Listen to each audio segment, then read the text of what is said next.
seems to have their favorite Kobe Bryant moment. Do you have a favorite Kobe Bryant moment in your career? Nothing beats getting drafted and you dream about that moment. You know, it's just, that's the beginning of it all. This kid right here, mark my words, is going to be unbelievable. You got 19 or 20 years playing with the Lakers. Yeah, 19 or 20 at least. Here we got a dribble drive, change of direction by Bryant. Talk about elevation. He went up to the rafters. Bryant.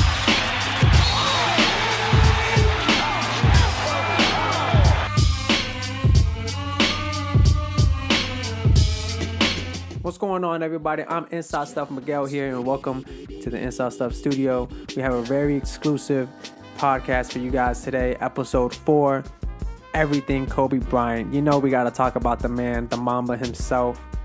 The Lakers have officially retired his numbers 8 and 24 in the Raptors. He will be forever embedded as a Laker legend, and we'll talk about everything covering Kobe Bryant from the beginning of his career to the end of his career and everything in between. And of course, we got to answer the question, is he the greatest Laker of all time? Could he possibly be the greatest basketball player of all time? Some people might say that. But before we get the show started, of course, we have to give a quick shout out to our sponsor, Geeking Out. Check them out at geekingout.net for your smarter business solutions. You know what? I'm so excited to do this. Man, Kobe Bryant, I can't believe he's officially... Well, I mean, we talk about him like he died. He's not dead, but he's officially retired. I mean, he retired last year, but you know how it goes. Once your numbers go into Raptors, you're like... I don't want to say people forget about you, but they start to accept the fact that you're gone, your career is over, and now you're moving on to bigger and better things. The only thing awaiting Kobe Bryant now is the Hall of Fame, and I know that's going to happen. I mean, there's no argument there. You know, he's going to be first ballot Hall of Famer. So let's kind of recap Kobe Day. December 18th, 2017, the Los Angeles Lakers retired Kobe Bryant's jerseys, number 8 and 24. They hung the both of them up in the rafters. Kobe Bryant. Let's I guess before we run down his accolades, we can kind of recap the start of his career. 1996 NBA draft. Kobe Bryant was the first guard ever drafted out of high school, and it is quite a story. It is one of those drafts that changed NBA history. So if you don't know, he was drafted by the Charlotte Hornets, first round, 13th pick overall. Immediately after the draft, and this was said by Dave Cowens, the coach of the Charlotte Hornets, the head coach of the Charlotte Hornets at that time. Immediately after the draft, Dave Cowens expressed that the Hornets had no use for him. Jerry West being Jerry West, Jerry West said it was probably one of the best draft workouts he had ever seen from Kobe Bryant.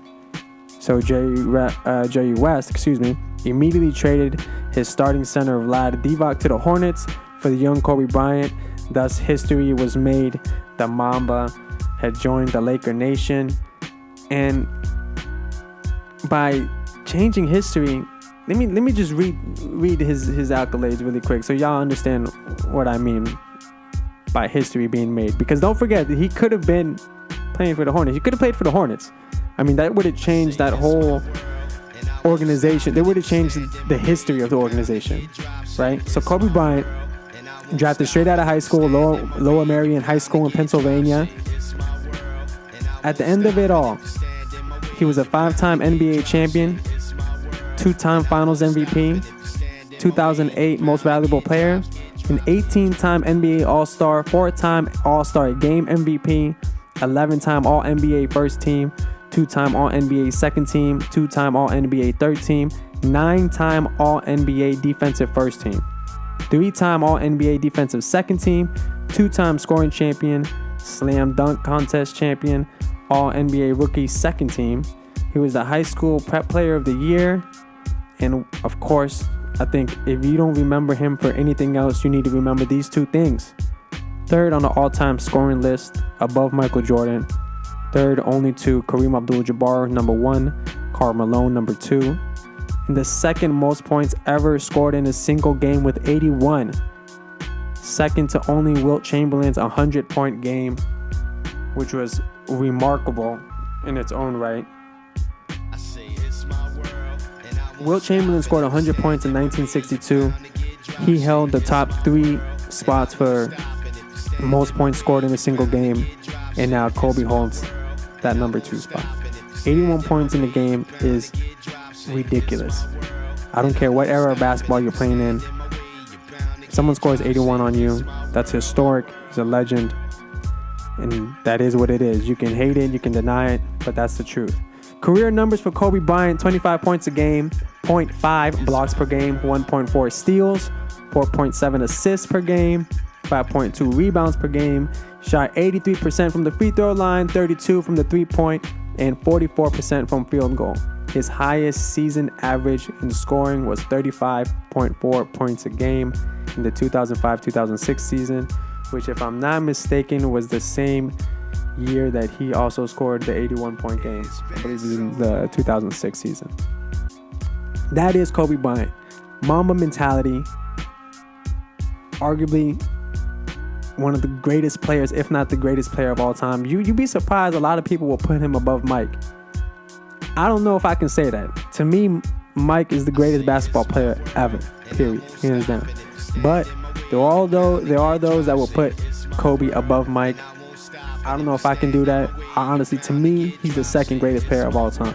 No disrespect to Wilt, Russell, everybody that came before him, all of y'all Oscars, everybody, all the legends that came before him. No disrespect to y'all, but I don't know, man. I feel like I can't remember who I heard said it, but I was watching NBA TV, and they said that Kobe Bryant was basically the second generation. He was the second generation of Jordan. You know what I mean?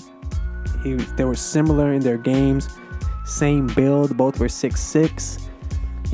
Chasing rings. That's all they ever wanted, was to chase rings. Kobe got 3 rings with Shaq. Didn't stop working. Went a couple years, struggling and just putting in work. Didn't exactly have the best teams, and still came out with 2 more rings. So, chasing championships. That's what he's been about. That's what he's always been about. Putting the team on his back. That's what he's always been about. So, Kobe Bryant, this is a well-deserved retirement. You definitely deserve both those numbers, 8 and 24. So, I felt like Kobe winning a championship early in his career didn't allow me to appreciate everything that he was doing for a player as young as he was. And growing up in the East and just destroying, all these East teams in the finals, and just destroying them in the regular season was kind of annoying to see, and I'm sure the Lakers loved it. Laker Nation was loving it. But as a fan from the East Coast and supporting East Coast teams, I wasn't too much of a fan, so I didn't really get to appreciate Kobe and all his legacy during his career. I think I started to appreciate it more towards the end, as I think we all do, but I feel like, that mentality has kind of got to change, because I'm not gonna make this LeBron thing or anything like that, because this is a Kobe exclusive. But I think the moment that LeBron retires, people are gonna appreciate him just a little bit more than what they do now. And I feel like that's just how it goes for great players. You hate them because their team is winning. It's not your team. They're knocking out your team, and you don't really appreciate what they did as a player and as a legend of the game until they're gone, which kind of sucks when you think about it, but that's just how the way it is, and that's just how I guess some of us fans take it, you know what I mean? So, but without me going on about how he destroyed my hopes and dreams for 10 years, let's go on. Let's talk a little bit more about what Kobe Bryant did in his career. So I did a little bit of research. There's a lot of different moments in his careers. He had a lot of game winners. He had a lot of buzzer beaters, all that great stuff. But I looked at a website, and I believe this is the LA Times, and they broke down the top 10 moments of his career. This was pretty good, and I think everything on this list represents who Kobe Bryant was as a player, as a person, as a leader, as the face of a franchise, everything. So let's go down this list really quick. Number 1, his career high 81 points versus Toronto. That, like I said, if you don't remember anything about Kobe Bryant, you have to remember the fact that this is the guy that dropped 81 points in the new era of basketball. I say new era because when Wilt got his 100 points, and not to discredit anything from Wilt, he was just a beast. It was like, imagine like putting Shaq on the floor versus like a bunch of like 6-footers. You know, he was just so dominant that it was rebounds for days and putbacks for days, layup for days, and it was just light work for him. You know what I mean? Like just eating off the rebounds. Just what is it? Barbecue chicken. Just barbecue chicken all day. Kobe, on the other hand, was a little bit different. He put up a lot of shots, but you know what? As many shots as he put up, he still ended the game with a really good shooting percentage. So let me read this back to you. January 22nd, 2006, career high 81 points versus Toronto at the Staples Center. Kobe Bryant, so he led the Lakers to, first of all, they won the game. They were able to overcome an 18-point third quarter deficit. He made 28 of 46 shots.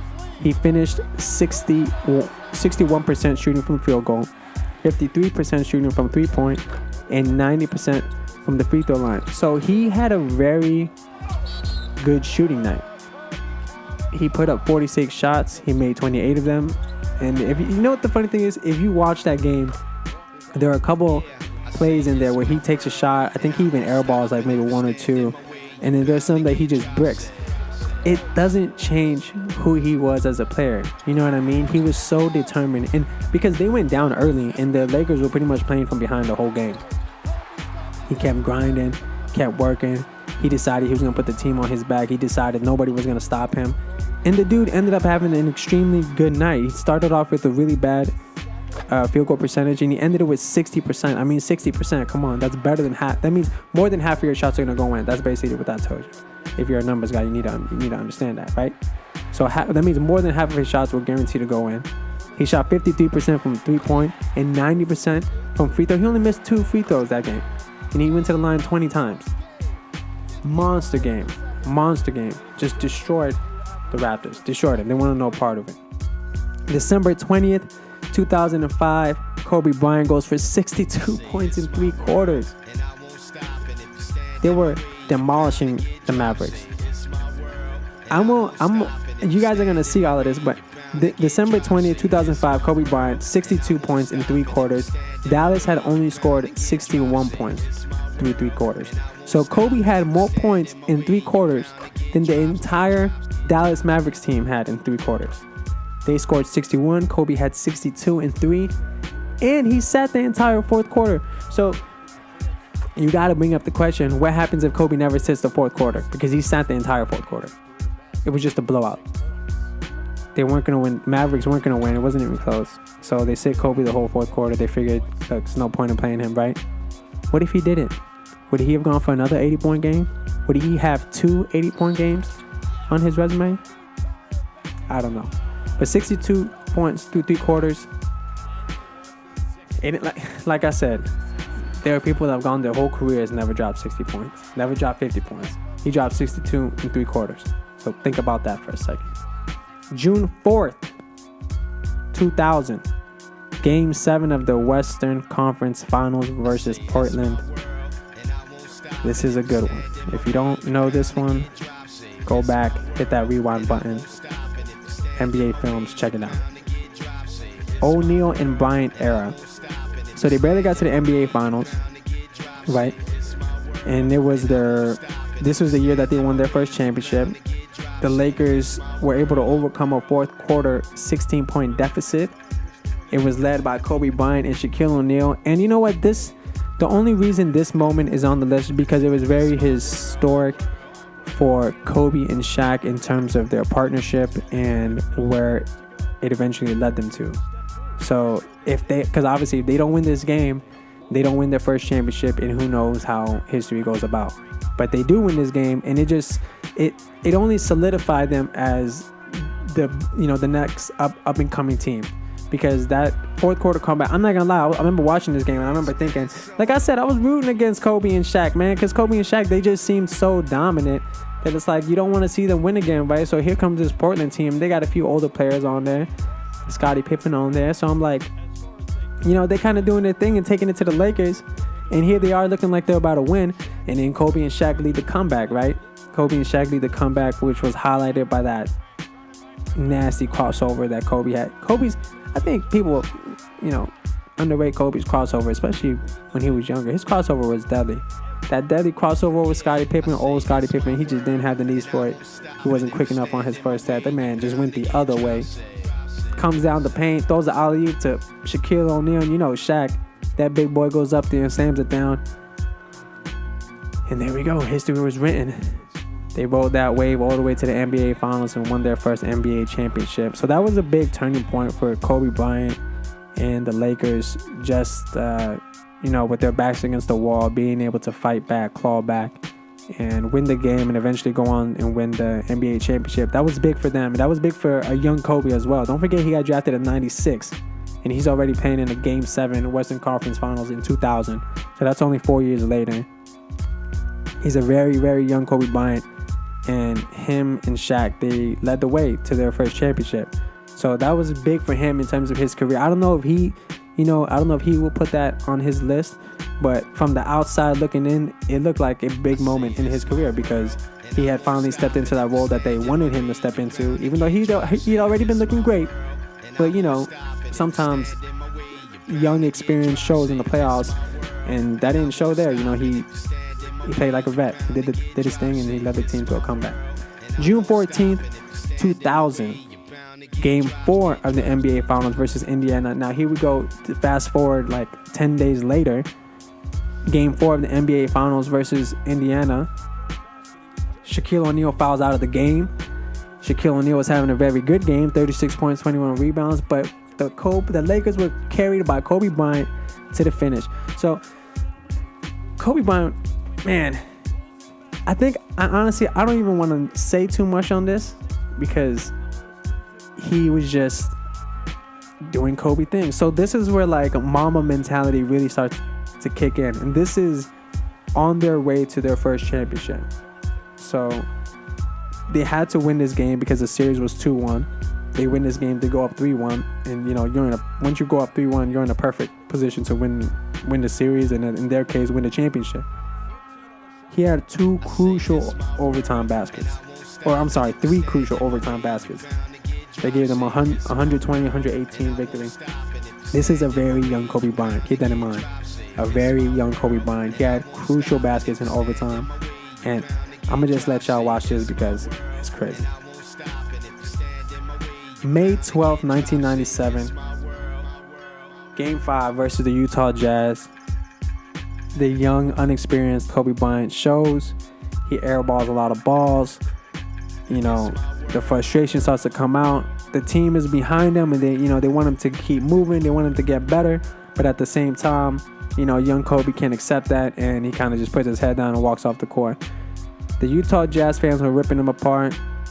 The Utah Jazz team was ripping him apart. The guy comes in, he airballs it, no problem, confident, gets the ball back, shoots it again, airballs it, no problem. Happens. Get the ball again, shoot it, airball it. So it's a moment that I believe even he recalls that was a major stepping stone for him in terms of, you just got to keep pushing. You got to keep pushing, and no matter what, you can't let this one game determine the rest of your career, which he didn't. And all of this that we're talking about here, all embodies his character, the type of player that he was, the human being that he was, his determination, motivation, relentless work ethic. All of that is embodied within these moments, and all of this is what made him who he was. It's what made him, this was the story of the number 8 that eventually progressed and turned into number 24. You got a young Kobe Bryant going through all these different experiences for the first time, headed into the older Kobe Bryant who now is experienced and is finding different obstacles along the way to 2 more championships. So his story in terms of how he came into the league and where he ended in the league it really is remarkable, and it's a great story. sometimes it flashes before your eyes and you don't really pay attention to it. But moments like that, I mean, 1997, this is the same year he got drafted, you know. So he got drafted in 96, and then later that season, it was 1997, and then here we are, and he's airballing versus the Utah Jazz in a crucial playoff game. And they ended up losing that game. They got eliminated 4-1. So, you know, for a young Kobe, he could have easily put that guilt on himself and gave up, but he kept it pushing and kept it moving. And that's just who he was. April 14, 2004, the 2 overtime victory versus Portland. This overtime game versus Portland. Now, a lot of people may not think this was like, it didn't mean too much because they were playing a Portland team that, you know, was okay, I guess. But it was to win the division, and Kobe hit the 2 most ridiculous shots. These 2 might be one of the most ridiculous shots I've ever seen him hit. Honestly, this might be the 2 best shots I've ever seen him hit. I remember he had one later in his career, and y'all probably remember this, when he was already wearing number 24, and he hit those 2 ridiculous shots against the Toronto Raptors in the Staples Center. This was post Chris Bosh era, so Chris Bosh had already left, and he hit those 2 shots over like 2 defenders. I know he had a corner 3 where he was like literally on touching the line almost. Hits the 3 with a defender in his face, and then he caught the ball and he hit another big 3 with 2 defenders in his face. That was big. But these 2 shots right here, April 14, 2004, the shots to send the game into overtime, and then to win the game in overtime, and to win the division over the Sacramento Kings. Huge. And this is only in 2004. So you can already see the legend of Kobe Bryant starting to happen.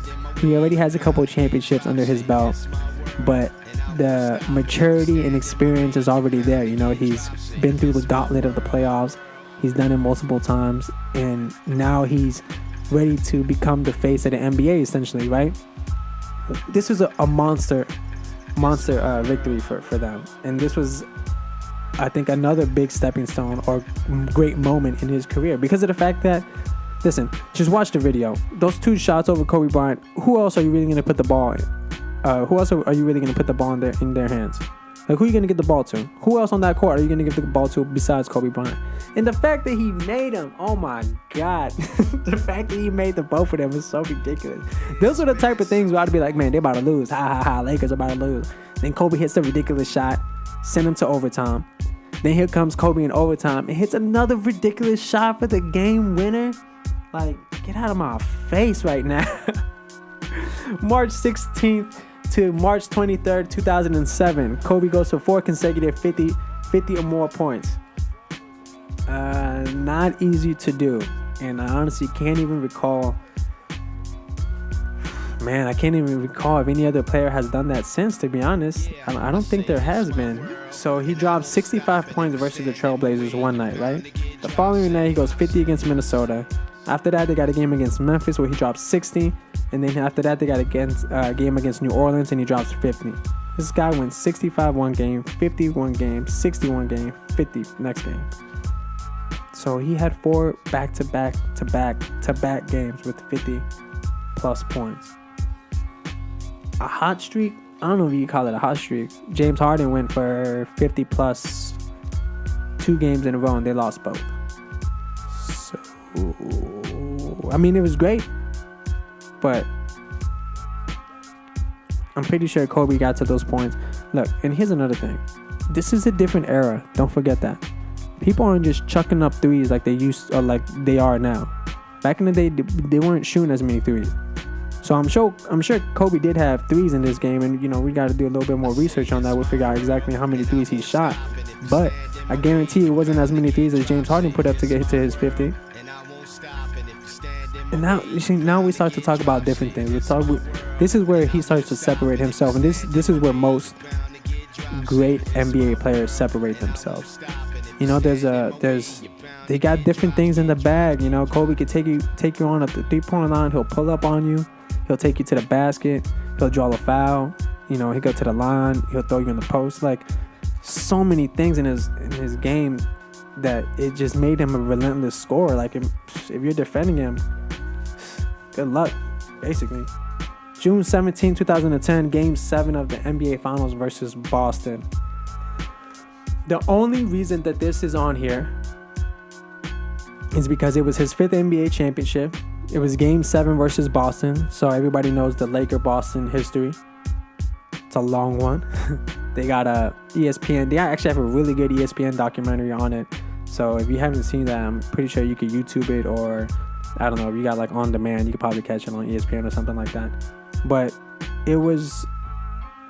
it's significant in the fact that he finally got over that hump versus Boston. Because don't forget, he also lost to Boston 2 years prior to that, when Boston had won their first championship with their big three, or big four, whatever you want to call them, with Paul Pierce, Kevin Garnett, Ray Allen, Rondo.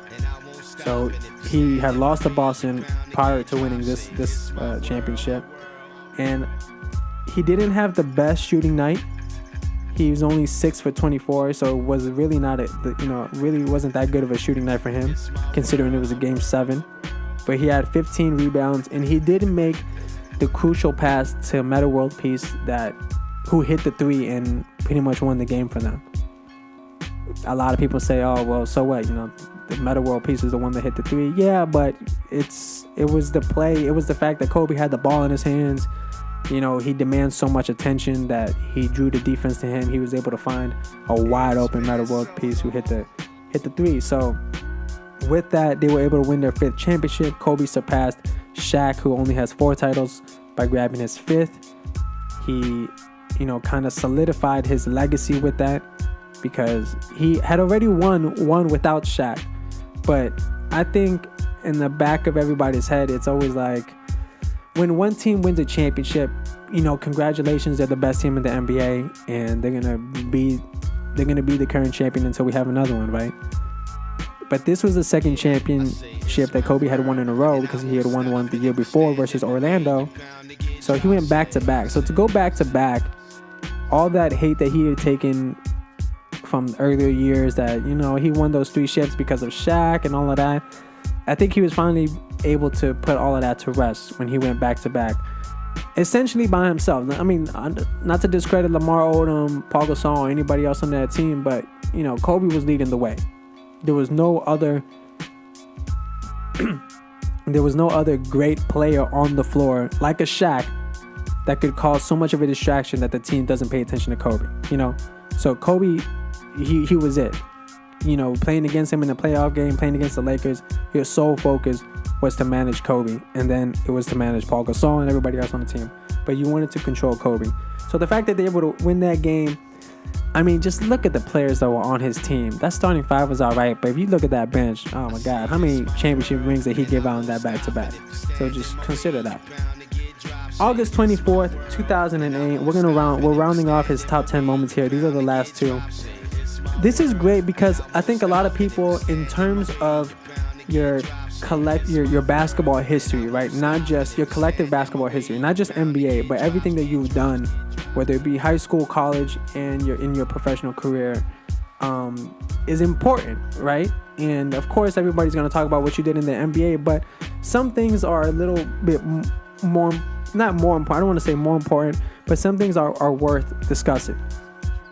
Kobe is also a 2-time gold medalist, and he had an impact on that gold medal team. He's not like he just went there and the team was stacked and, he didn't really have to do too much. He did have to do his part, and he actually went above and beyond. So in the gold medal game versus Spain, Kobe Bryant finished with 20 points. He had 13 of his 20 in the 4th quarter.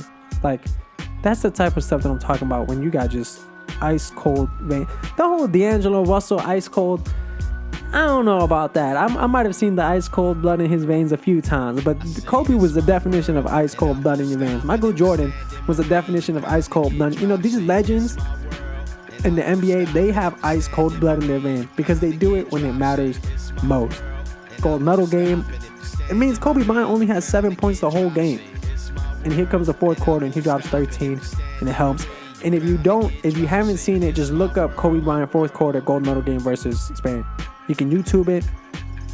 He was making big baskets, like big baskets. He even had a three-pointer and one to help get those 13 points. So, like, those are big baskets when it matters the most. He helped USA win another gold medal. It was his 2nd gold medal. So kudos to him. Oh, actually, I believe that was his first gold medal, and then he went on to win his second. But kudos to him, 5-time NBA champion, 2-time NBA gold medalist, an Olympic gold medalist. Not a lot of people can say that, which is the reason why I argue that I know career-wise, Carmelo Anthony hasn't had the most successful career, especially since he's never made it to the NBA Finals. The furthest he's ever made in the playoffs was the Western Conference Finals, where he had to face a Kobe Bryant Laker team. But Carmelo Anthony was also a 3-time gold medalist. So you got to kind of appreciate that. You know what I mean? I know the competition isn't always the best. You're playing against, random countries all over the world, but it's still a gold medal game. And when you get to the gold medal game, you're playing the other best team in the country, or in the world, I should say. So shout out to Kobe, 2-time gold medalist, to go along with his 5-time NBA championships. And then the last moment, April 12, 2013. This was